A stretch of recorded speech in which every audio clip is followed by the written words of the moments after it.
Zanaka nahavandoza novonoiny ny zanany lahy ilay rangahy mba ahazony ilay fiara an'ilay rangahy dadany izay no antony nahatonga an'izao famonoana izao. Ka ny pitsopitsony mahakasika an'izay ny fakafakena amintsika atao anatin'ity vidéo ity ka manasantsika rehetra anaraka an'ity vidéo ity hatramin'ny farany. Aza dino ny milaiky ny vidéo antsika ary tsarovatra trano ny miabone amin'ny chaîne antsika mba ahafahanareo manaraka tsy tapaka ny vidéo zay lefa nahito isan'andro. Tsy ampy mo isika fa avy hatrany tonga de vavany ndao ary.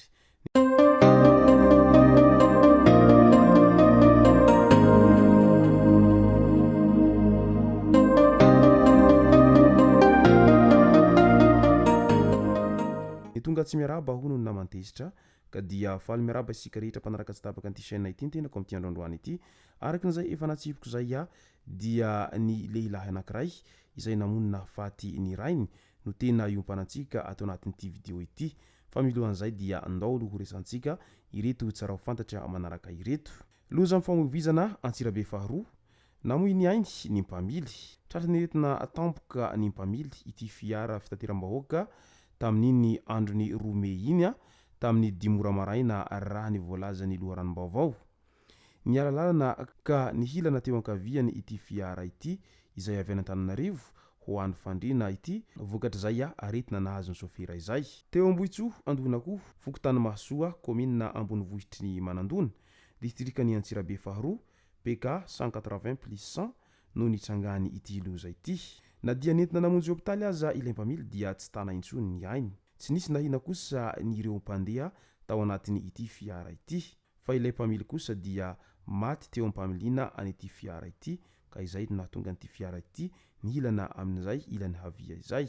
Tena 67 hectare indray impiasan'ny apipa misa efatra tao anaty dalina sempotra ny etona mahafaty izay nateraky ny loto sy ny fako tao anatin'ny lakan-drano ambany tany tena 67 hectare ankaiky ny Jovena izy ireo tamin'iny andron'ny omaly maraina iny raha ny fanazavana. Teo koa ny tsy fahampiany fitaovana izay ipi ka antony nahafaty azy ireo ihany koa.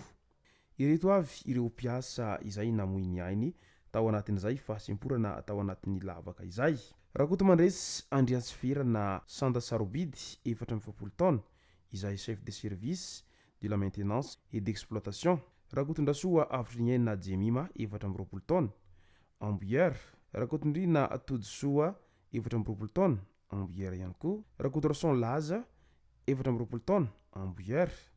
Ka dia mankahery ny fianakaviany ireto maty tamperinasa ireto isika amin'izao loza izay nahazo azy ireo zao enganeko tsara levenina ny maty ary aza misosoka alahelo intsony. Eo amin'ny resaka fahavakisana trano indray nisy trano vaky tao Tanambao Nord Maintirano ka nametraka fitoriana ny tompon'ilay trano vaky tamin'iny herinandro iny. Tamin'iny andro ny afaka omaly maraina iny anefa dia nosavain'ny polisy pirenena izay nahazo lalana avy amin'ny fitsarana ny tranon'ity lehilahy izay ahiahina ity. Inona tokoa fa tratra tao aminy ity fahitalavitra anisan'ireo entana very ity. Efa mpamerikeloka izy io hoy ny polisy pirenena raha nitondra ny fanazavana mahakasika an'izao tranga fangalarana izao. Etsikely nge ny tsatsaika nakao an-tranon'olona teny Tsimbazaza Andohamandry ilay zazalahy ity tamin'iny andro ny afaka omaly iny. Inona no nataony? Nanongotra kontera soa fa tazany tompo-trano ka nantsoina mangingina haingana ny polisy pirenena. Noraisym-potsiny ilay kary efa mba voongotra ery ilay kontera soa ihany fa mba tsy mahay ny herina rahateo aza ity mpangalatra ity fa raha tsy zany dia asa angambany izay mety nanjo azy tao anatin'izay halatra kontera izay.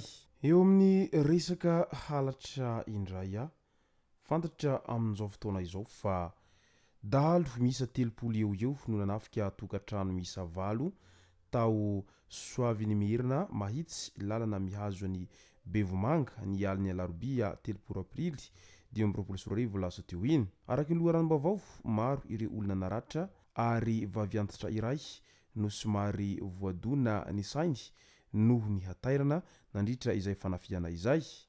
Rehefa avy nandroba atao Soaviny Merina izy ireo dia nidina tany ambany avaratra ary voalazan'ny mponina fa nanafika atao ambohy mahavelona ihany koa ireto dahalo izay miisa 30 be izao ireto. Midika izany fa tena miharatsy ny tany amin'izao fotoana izao ary ny asan-dahalo moa manao ny ataony izay tena tsy mbola voafehy mandraky teny androany na dia efa miezaky ny manao aintso-zavatra aza ny mpitandro ny filaminana hita fa mbola misy ihany ny lesoka azo holazaina eo anatrehan'izay asan-dahalo izay. Lehilahy iray indray no maty andrano tany Ankaritsanana, Andrano Vorovato, distrikany Vohibato tamin'iny andro ny afako maliny tokony ho tamin'ny 2 ora tolakandro tany hoany.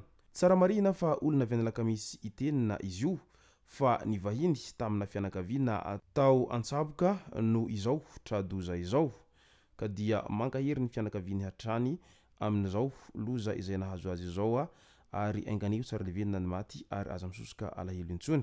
Andao amin'izay ho resahantsika ny zavadoza izay nisy ny zanaka anankiray namono nahafaty any Rainy.